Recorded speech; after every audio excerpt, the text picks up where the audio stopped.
The council chamber of Nexus Station hummed with the usual cacophony of 1,000 different species conducting their business. Zirath stood at the edge of the grand hall, her translucent skin flickering with nervous bioluminescence, a trait her people, the Luminari, could never quite control when under stress. She clutched the data slate to her chest, its screen displaying readings that had haunted her sleep cycles for weeks. The numbers didn't lie. The star system they called home, Kepler 442, was dying. Not in millions of years as the astrophysicists predicted, but in months. She had discovered an anomaly, a subspace fracture feeding on the star's core like a parasite, accelerating its collapse. But no one would listen to a sanitation engineer. "Please," she had begged the Vrex administrator earlier that morning, her voice barely audible above the station's ambient noise. "Just look at the data. The harmonic fluctuations, the neutrino emissions, they're all wrong." The Vrex, an imposing creature of chitinous plates and multifaceted eyes, had dismissed her with a wave of a clawed appendage.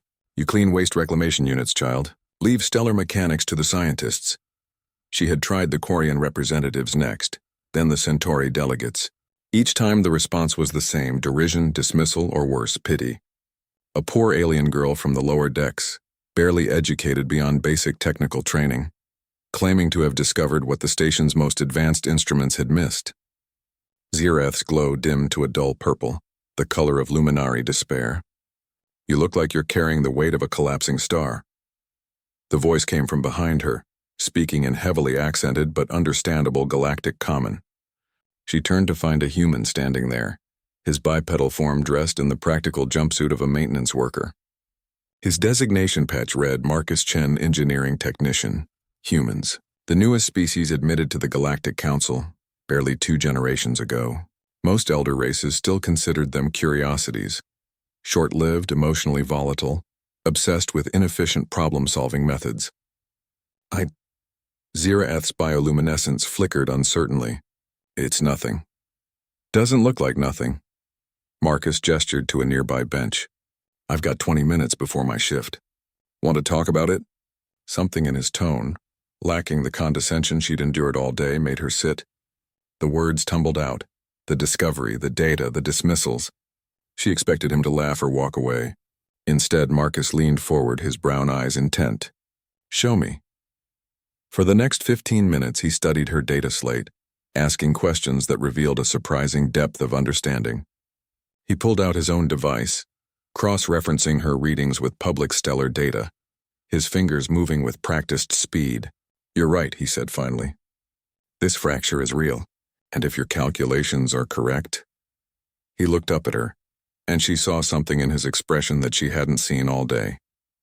"Belief. We have 4 months, maybe less."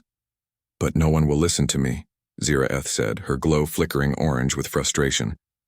"I'm nobody.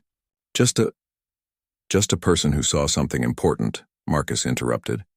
"Look, there's this thing humans do when the system fails. We work around it." "Work around it?" A slow smile spread across his face. "We're going to prove you're right in a way they can't ignore. But we'll need help. The kind of help that doesn't care about credentials."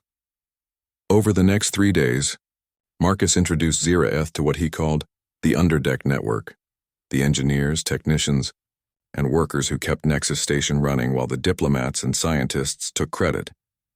A Thorgan mechanic who understood gravitational anomalies, a Kelvin data analyst who'd been demoted for questioning her superiors, a human astrophysics graduate working as a cargo handler because the academic positions were reserved for more established species.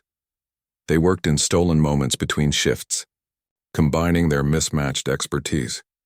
They jury-rigged sensors from spare parts, piggybacked on official monitoring systems, and confirmed Zirath's findings with undeniable precision. When they finally had irrefutable proof, Marcus didn't submit it through official channels.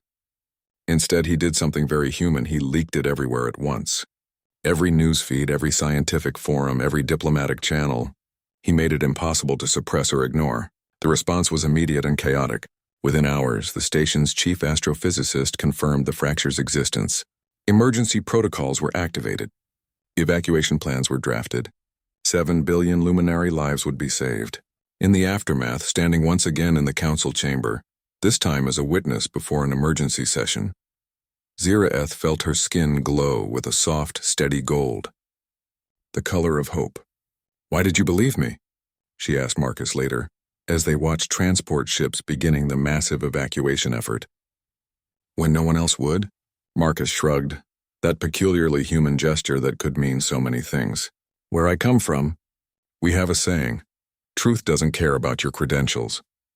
I've seen too many smart people ignored because they didn't have the right title or came from the wrong place." He smiled at her. "Besides, the best discoveries in human history were made by people everyone else thought were crazy, wrong, or too insignificant to matter. Is that why humans are so persistent? Maybe. We've got this stubborn idea that everyone deserves to be heard. It makes us inefficient sometimes, chaotic even, but it also means we don't miss things just because they come from unexpected places." He gestured to the evacuation ships. "Good ideas can come from anywhere, even a sanitation engineer who pays attention."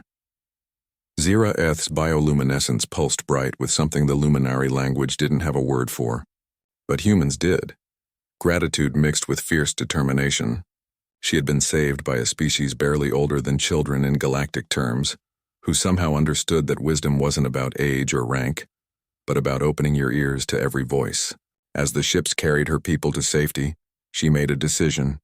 She would study, learn, and ensure that no one, human, luminary, or any other species, would ever be dismissed again simply because they stood in the wrong place in someone else's hierarchy. And perhaps, she thought, that was humanity's real gift to the galaxy, the radical belief that everyone mattered, and anyone could be right. Even a poor alien girl that no one else believed.